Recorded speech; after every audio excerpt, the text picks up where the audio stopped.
Halo semuanya, Assalamualaikum warahmatullahi wabarakatuh.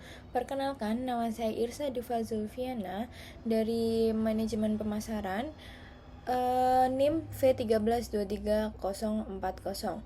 Pada video kali ini, saya akan membahas salah satu materi penting dalam mata kuliah Advertising and Promotion.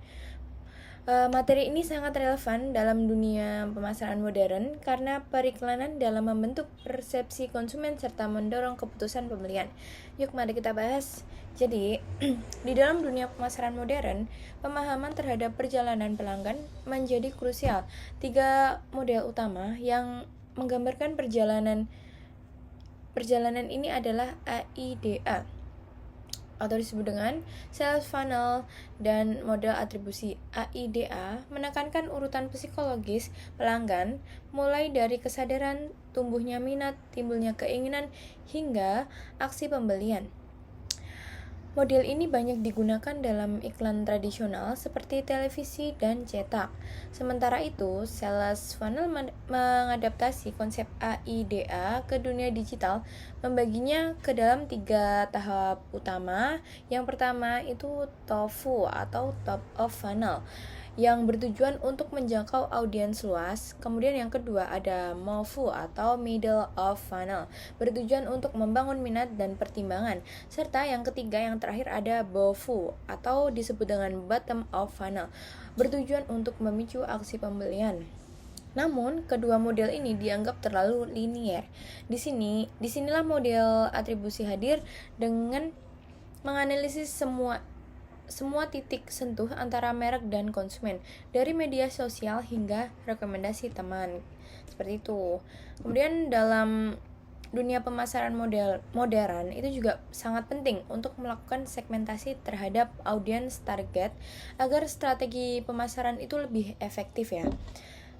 Kemudian segmentasi audiens itu akan membantu untuk memahami kebutuhan dan preferensi konsumen secara lebih mendalam. Jika audiens target terlalu luas, Anda sebaiknya membuat segmen berdasarkan sejumlah faktor seperti lokasi, geografis, usia, jenis kelamin, atau kombinasi parameter lainnya untuk mengacu pada perbedaan perilaku pembelian yang signifikan. Misalnya itu kayak audiens di wilayah perkotaan mungkin memiliki kebiasaan membeli yang berbeda dibandingkan dengan mereka yang bertempat tinggal di daerah pedesaan. Selain itu, faktor demografis seperti usia dan jenis kelamin itu juga dapat berperan penting dalam menentukan bagaimana produk atau layanan diterima oleh pasar, seperti itu. Setelah mengumpulkan data yang cukup, langkah selanjutnya adalah menciptakan user persona. User persona adalah representasi fiktif dari pengguna ideal yang diperoleh melalui riset dan analisis data. Proses pembuatan user persona melibatkan beberapa langkah yang penting. Yang pertama itu, mulailah dengan mengumpulkan informasi umum mengenai pengguna seperti usia, lokasi, pendidikan, atau pekerjaan. Kemudian informasi ini akan menjadi fondasi untuk memahami siapa audiens Anda, kayak gitu. Selanjutnya, penting untuk menggali cerita pribadi dari pengguna. Pertanyaan seperti bagaimana gambaran rata-rata hari dalam kehidupan mereka dan apa latar belakang pribadinya, itu dapat memberikan wawasan yang lebih mendalam tentang siapa mereka dan apa yang mereka butuhkan. Gali juga kebutuhan utama mereka. Anda harus memahami masalah utama yang mereka hadapi, serta tujuan, ambisi, dan mimpi yang mereka miliki. Proses ini akan membantu Anda untuk membangun empati terhadap audiens dan menciptakan produk yang lebih sesuai dengan kebutuhan mereka. Lebih lanjut, pembuatan buyer persona juga sangat bermanfaat ya teman-teman ya. Buyer persona itu pengertiannya adalah narasi tentang siapa yang paling mungkin membeli produk Anda dengan menjelajahi berbagai faktor yang mempengaruhi perilaku pembelian seperti pekerjaan, minat pribadi, dan pola konsumsi. Anda dapat menciptakan gambaran yang lebih jelas tentang segmen pasar yang ingin dijangkau. Ini akan membantu dalam menghindari generalisasi yang berlebihan dan mendorong empati yang lebih dalam terhadap pelanggan tersebut. Sebagai contoh, Anda dapat melihat pada seorang wanita berusia 25 tahun hingga 34 tahun yang tinggal di area metropolitan, bekerja sebagai manajer kantor, aktif di media sosial, dan memiliki minat dalam fashion. Profil ini tidak hanya memberikan gambaran demografis, tetapi juga mencakup kebiasaan serta nilai-nilai yang dapat memengaruhi keputusan membeli produk. Dengan memahami karakteristik ini, Anda dapat menyesuaikan strategi komunikasi merek untuk lebih relevan dengan calon pembeli. Setelah menentukan audiens target dan melakukan riset pasar, langkah selanjutnya adalah penyusunan rencana komunikasi yang berkelanjutan. Integrated Marketing Communication atau disebut dengan IMC merupakan pendekatan yang efektif dalam merancang strategi pemasaran yang konsisten di berbagai saluran. Dalam rencana Integrated Marketing Communication atau disebut dengan IMC, penting banget ya untuk mencantumkan beberapa elemen seperti riset pemasaran, strategi segmentasi, audiens yang ditargetkan, kemudian tujuan Integrated Marketing Communication, alokasi anggaran, dan strategi pesan, seperti itu. Riset pemasaran merupakan bagian yang sangat penting dalam proses ini. Riset memberikan data yang dibutuhkan untuk mendukung keputusan strategi berdasarkan wawasan yang telah diperoleh sebelumnya. Strategi Integrated Marketing Communication tidak hanya mengandalkan iklan, tetapi juga pemasaran relasional, pendekatan yang bertujuan membangun hubungan jangka panjang dengan pelanggan melalui program loyalitas, komunikasi personal, dan survei kepuasan. Kemudian perusahaan berupaya menjaga hubungan agar tetap positif dan saling menguntungkan. Bahkan, pelanggan lama bisa berubah menjadi brand evangelist atau secara sukarela mempromosikan merek kepada orang lain. Jadi perusahaan dapat untung karena dipromosikan kepada konsumen lain ya, seperti itu. Metode perhitungan anggaran Integrated Marketing Communication atau disebut dengan IMC menentukan anggaran untuk komunikasi pemasaran terpadu dapat dilakukan melalui berbagai metode masing-masing dengan kelebihan dan kekurangannya. Yang pertama, pola historis atau historis patterns, menggunakan data pengeluaran tahun sebelumnya sebagai dasar, kemudian menyesuaikan dengan presentasi kenaikan atau keturunan. Yang kedua, kenaikan tahunan atau annual increase, yaitu menambahkan jumlah tetap atau presentasi tertentu dari anggaran tahun sebelumnya. Kemudian yang ketiga, rasio industri atau industry ratios, pengertian mengacu pada rasio pengeluaran iklan terhadap penjualan dalam industri yang sama. Kemudian yang keempat, persentase dari penjualan atau percentage of sales, yaitu menentukan anggaran sebagai persentase dari total penjualan. Kemudian yang kelima, jumlah tetap per unit atau fixed amount per unit, yaitu mengalihkan jumlah unit yang diperkirakan akan terjual dengan jumlah tetap per unit.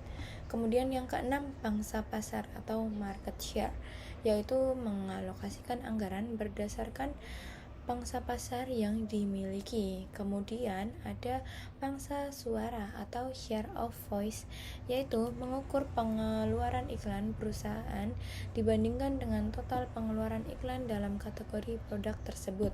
Kemudian yang kedelapan, tujuan IMC, Integrated Marketing Communication Objective, menentukan anggaran berdasarkan tujuan spesifik yang ingin dicapai dalam komunikasi pemasaran.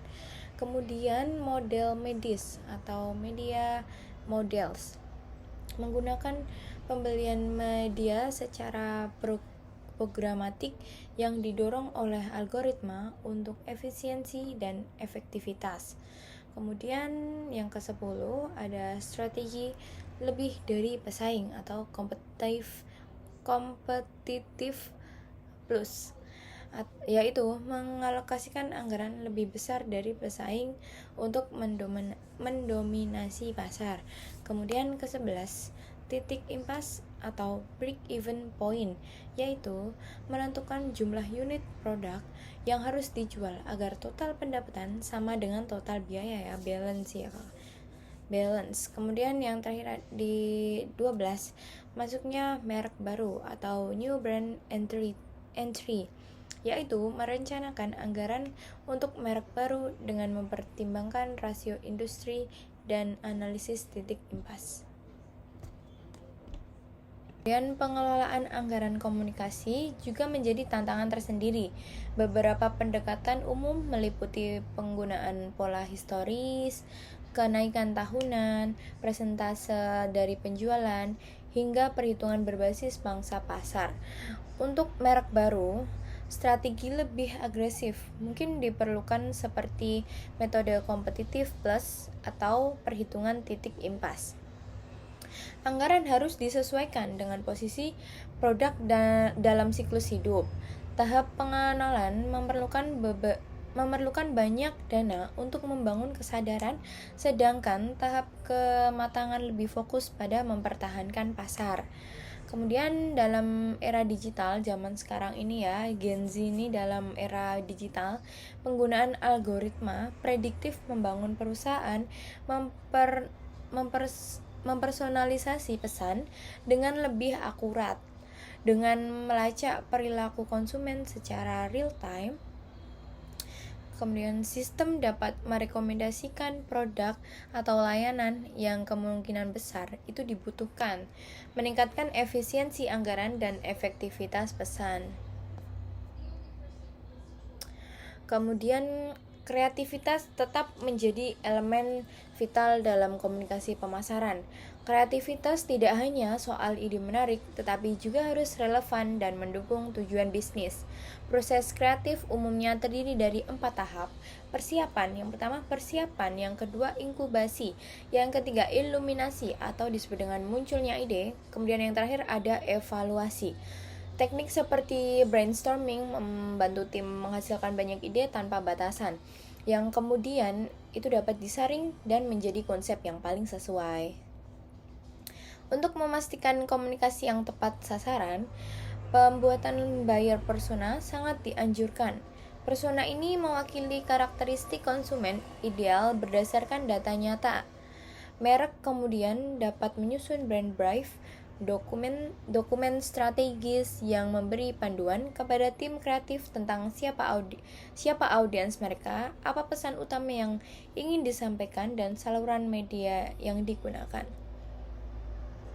Dengan memahami cara bagaimana pelanggan berinteraksi dengan merek Anda, serta mengidentifikasi titik-titik sentuh penting yang berpengaruh terhadap keputusan mereka, perusahaan dapat menyesuaikan taktik pemasaran dan memaksimalkan return on investment atau disebut dengan ROI ya, di masa depan. Proses ini membutuhkan ketekunan dan komitmen untuk terus beradaptasi dengan perubahan dalam perilaku konsumen dan kondisi pasar yang dinamis setiap waktu. Dengan mengintegrasikan semua aspek ini, Anda akan dapat menciptakan strategi pemasaran yang tidak hanya efektif, tetapi juga mampu membangun hubungan yang lebih kuat dengan pelanggan. Lebih lanjut, strategi storytelling atau narasi merek menjadi bagian penting dari pendekatan Integrated Marketing Communication atau disebut dengan IMC. Cerita yang menarik dan konsisten membantu membangun ikatan emosional antara konsumen dan merek. baik itu melalui iklan televisi, konten media sosial, email marketing, atau video YouTube. Semua pesan harus mengikuti strategi kreatif yang dirancang untuk memperkuat posisi merek di benak konsumen. Akhirnya, semua upaya ini bertujuan untuk menciptakan komunikasi yang terintegrasi di mana setiap elemen pemasaran saling mendukung dan memperkuat. Strategi integrated marketing communication yang baik bukan hanya menjual, tetapi membangun hubungan, membentuk persepsi, dan mendorong loyalitas jangka panjang. Jadi itulah penjelasan singkat mengenai materi advertising and promotion yang bisa saya sampaikan. Semoga penjelasan ini bisa membantu teman-teman lebih memahami konsep dan strategi yang digunakan dalam dunia periklanan dan promosi. Terima kasih sudah menyimak sampai akhir. Sampai jumpa di video selanjutnya dan tetap semangat belajar. Wassalamualaikum warahmatullahi wabarakatuh.